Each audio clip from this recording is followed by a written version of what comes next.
नमस्कार साथियों, आपका इम्पोर्टेंट क्लास के यूट्यूब चैनल पर हार्दिक स्वागत है, अभिनंदन है। और आज हम आपको रिट के अंदर पर्यावरण को लेकर फर्स्ट लेवल में इतने इम्पोर्टेंट क्वेश्चन, जो 20 इम्पोर्टेंट क्वेश्चन है वो आपके साथ बताने जा रहा हूँ।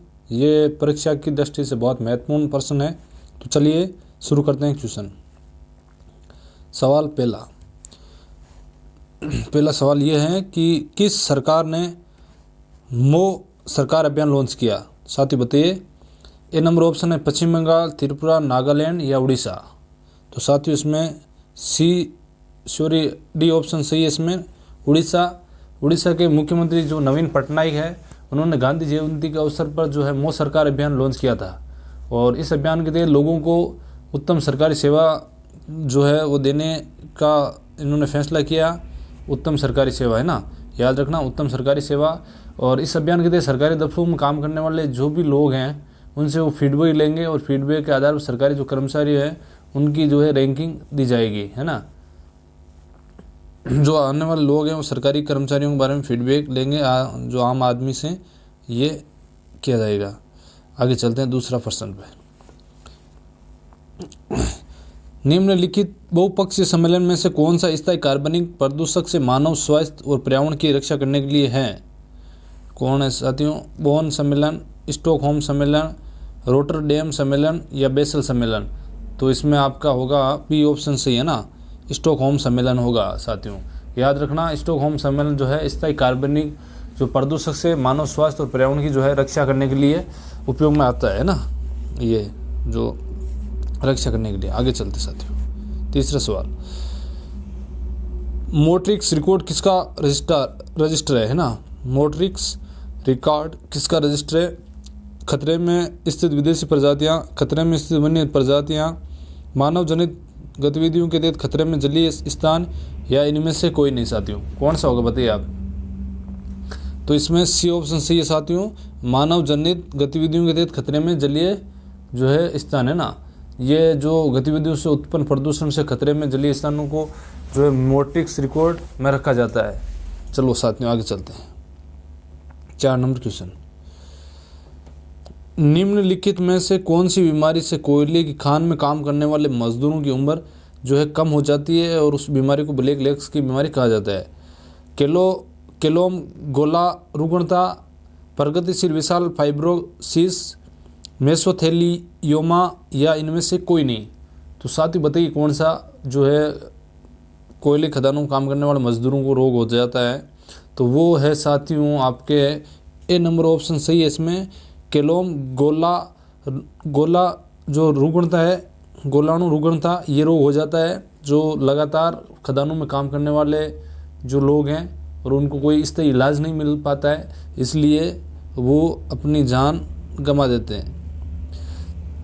वन्य जीव संरक्षण के क्षेत्र में अदम्य साहस दिखाने वाले को कौन सा पुरस्कार दिया जाता है? साथियों कौन सा पुरस्कार दिया जाता है ना, बताइए साथियों। इंदिरा गांधी पर्यावरण पुरस्कार, मदनी पुरस्कार योजना, अमृत देवी विश्नोई पुरस्कार योजना पुरस्कार दिया जाता है या पीताम्बर पत्र राष्ट्रीय पुरस्कार, कौन सा पुरस्कार दिया जाता है? तो साथियों ये है आपके सी नंबर ऑप्शन सही है, अमृत देवी विश्नोई पुरस्कार दिया जाता है, जो पर्यावरण के तौर पर अच्छा काम करने के तौर पर दिया जाता है। और जो अमृता देवी विश्नोई है उन्होंने वन्य जो जीव संरक्षण है उसके क्षेत्र में उन्होंने अदम्य साहस दिखाने का काम किया था। और इसको याद रखना, इसमें राशि पूछ लेवे तो 1 लाख रुपए की राशि दी जाती है ना इस पुरस्कार में। अमृता देवी विश्नोई पुरस्कार में 1 लाख रुपए की राशि नगद दी जाती है। साथियों दाचिगम राष्ट्रीय उद्यान कहाँ है? जम्मू कश्मीर, हिमाचल प्रदेश, उत्तराखंड या पंजाब, कौन सा राज्य में है साथियों? तो दाचिगम राष्ट्रीय उद्यान जो है आपके ए नंबर ऑप्शन सही है, जम्मू कश्मीर में है।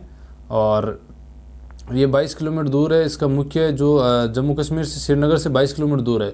इसका मुख्य जो जानवर है उसमें बारहसिंगा है ना, कभी पूछ ले दाचिगम राष्ट्रीय उद्यान का मुख्य जो है जानवर कौन सा है? तो वो याद रखना साथियों, बारहसिंगा है ना। चलो ठीक, आगे चलते हैं। समताप मंडल की ओजोन गैस की परत की मोटाई किस इकाई में नापी जाती है? साथियों कौन सी इकाई में नापी जाती है समताप मंडल की ओजोन गैस की परत है ना? सिवर्ट्स डॉप्सन इकाई, मेल्सन इकाई या इनमें से कोई नहीं। साथियों कौन सी इकाई है? तो इसमें आपको बता दूं मैं बी नंबर ऑप्शन सही है इसमें, डॉब्सन इकाई। और ओजोन परत की जो खोज है वो आपको बता दूं कि 1913 में फ्रेंच है ना, फ्रेंच जो वैज्ञानिक है चार्ल्स फेब्रे और हेनरी जो बिसोन है उन्होंने की थी। और इसके गुणों का अध्ययन जो वैज्ञानिक है GMB डॉब्सन ने किया था, इसीलिए इनका नाम डॉब्सन इकाई के नाम से पड़ा। और इन्होंने इसकी जो मोटाई नापने के लिए है जो स्पेक्ट्रोमो जो फोटोमीटर होता है उसको विकसित किया था, और उन्हीं के नाम पर जो है ओजोन परत की मोटाई डॉब्सन इकाई में नापी जाती है साथियों, है ना। आगे चलते हैं, अगला क्वेश्चन। कार्बन डाइऑक्साइड के उत्सर्जक देशों की सूची किस स्रोत से कार्बन डाइऑक्साइड उत्सर्जन पर आधारित है? जीवाश्म ईंधन, सीमेंट उद्योग या उपयुक्त दोनों? तो इसमें साथियों उपयुक्त दोनों, सी ऑप्शन सही है, याद रखना, क्योंकि कार्बन डाइऑक्साइड उत्सर्जक देशों की सूची में जो जीवाश्म ईंधन जलने और सीमेंट उद्योग से उत्सर्जित कार्बन डाइऑक्साइड है उस पर यह आधारित है साथियों, है ना। आगे चलते हैं अगले क्वेश्चन पे। विश्व में सबसे ज़्यादा पाई जाने वाली ग्रीन हाउस गैस कौन सी है? कार्बन डाइऑक्साइड है, जल वाष्प है, या साथियों आपको बता दूं सल्फर डाइऑक्साइड है या ओजोन है? कौन सी गैस है साथियों? तो ये है आपके बी नंबर ऑप्शन सही है इसमें, जल वाष्प है ना, जल वाष्प सही है। और जो जल वाष्प है जो सबसे ज़्यादा पाई जाने वाली ग्रीन हाउस गैस है, और ये साफ आसमान में 36 से 66, बादलों वाले आकाश में 66 से 86% जो है ग्रीन हाउस प्रभाव जो है उत्पन्न करती है ना, ध्यान रखना साथियों। आगे चलते हैं। कार्टाजेना प्रोटोकॉल किसके सुरक्षित उपयोग, स्थानांतरण और हैंडलिंग के बारे में है? नाभिकीय कचरा, आक्रामक विदेशी प्रजातियां, संशोधित जीवित जीव, LMO या इनमें से कोई नहीं? तो इसमें सी ऑप्शन सही है, संशोधित जीवित जीव हैं। वो और आपको बता दूं मैं जो कार्टाजेना प्रोटोकॉल है वो 29 जनवरी 2000 को हस्ताक्षरित हुआ, और 11 सितंबर 2003 से इसको लागू किया था, है ना। 11 सितंबर और 2003 को इसको लागू किया था। ये LMO के सुरक्षित उपयोग और स्थानांतरण और हैंडलिंग के बारे में है ना साथियों। चलते आगे। रेड डेटा बुक किन खतरे में स्थित प्राणियों की लिस्ट है? जानवर की, पेड़ की या फुंगी की? तो इसमें साथियों तीनों ही ऑप्शन सही है ना, ध्यान रखना, तीनों ही ऑप्शन सही है।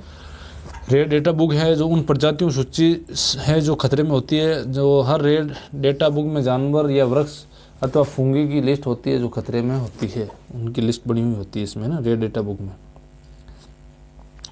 जैव विविधता हॉटस्पॉट के रूप में घोषित होने के लक्षण क्या है साथियों? बताइए, है ना, बताइए कौन से हैं? इस क्षेत्र में कम से कम 0.5% या विनाशकारी पौधों की 1500 प्रजातियों को स्थानिक प्रजातियों के रूप में होना चाहिए। इस क्षेत्र को अपनी प्राथमिक वनस्पति का कम से कम 70% नष्ट करना चाहिए। कौन से साथियों? तो इसमें ये दोनों ऑप्शन सही हैं, राइट हैं ये। और आपको मैं बता दूं कि 1989 में बासेल सम्मेलन हुआ था। ट्रांस बाउंड्री आंदोलन, पारगेमन, हैंडलिंग और रहने वाले संशोधित जीवों के उपयोग का विनियमन है, ये है ना, उसमें याद रखना साथियों। आगे चलते हैं और आगे चलो आगे चलते हैं, 13 क्वेश्चन नंबर है ना। निम्नलिखित में से कौन सा प्रोटोकॉल उसके मुद्दे से संबंधित नहीं है?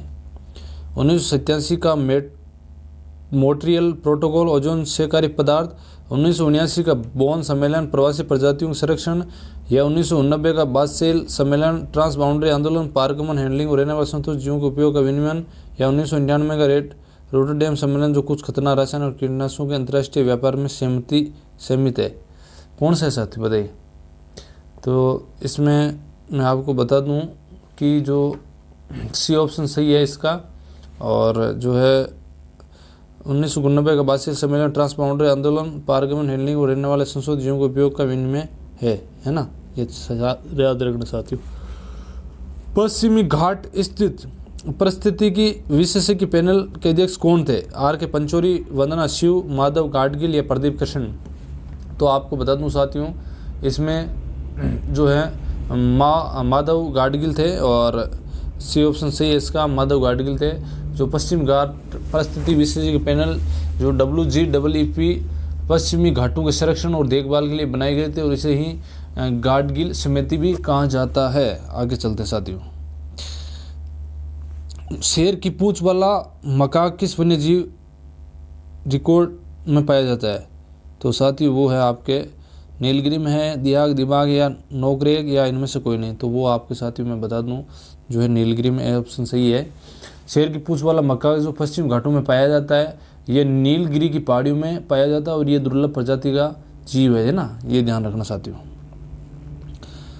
भारतीय जलीय निकायों में से एक परेशानी घास के रूप में प्रदूषण निकलने लगी एक जलीय पौधे को अमेरिका से पेश किया गया, इसका नाम क्या था? नागफनी, एगिओलप्स, जलकुंभी या पिस्टिंग्स? तो ये आपको बता दूं बी ऑप्शन सही है इसका, एगिओलप्स है, जो जलकुंभी दक्षिण अमेरिका का एक पौधा है। ये बहुत अधिक संख्या में बीज उत्पादन करता है। इसके बीजों में अंकुरण की क्षमता जो है 30 वर्षों तक रहती है लगातार, है ना साथियों। नाइट्रोजन चक्र में मिट्टी नाइट्रेट्स को मुक्त नाइट्रोजन में किसके द्वारा बदला जाता है साथियों? नाइट्रीफाइड बैक्टीरिया के द्वारा, डिनाइट्रीफाइंग बैक्टीरिया के द्वारा, एमोनिफाइंग बैक्टीरिया के द्वारा, या इनमें से कोई नहीं। तो इसमें भी सही है, डिनाइट्रीफाइंग बैक्टीरिया है उसके द्वारा बदला जाता है। और जो ये आपको बता दूं नाइट्रोजन चक्र में जो है मिट्टी नाइट्रेट्स को मुक्त नाइट्रोजन में डिनाइट्रीफाइंग बैक्टीरिया के द्वारा बदला जाता है। ठीक है साथियों, आगे चलते हैं। सल्फर डाइऑक्साइड के प्रदूषण का जैविक सूचक है काई, धुआं, ब्राउफाइटा, या इनमें से कोई नहीं। तो इसमें से आपको बता दूं काई है ना, ए ऑप्शन सही है इसमें, काई आंसर सही है। सल्फर डाइऑक्साइड के प्रदूषण का जैविक सूचक इकाई है। पानी के फ्रेन, अजोला और साइनोबैक्टीरियम अन्नाबेना के बीच संबंध है। कैसे संबंध है साथियों? तो आपको बता दो सहजीवी है, या पारस्परिक है, या परजीविता है, या आधे सही हो गए। तो इसमें सहजीवी ए ऑप्शन सही है ना, इसमें ए ऑप्शन सही है। पानी के फ्रेन, अजोला और साइनोबैक्टीरियम अन्नाबेना परस्पर सहजीवी होते हैं। आगे चलते हैं साथियों।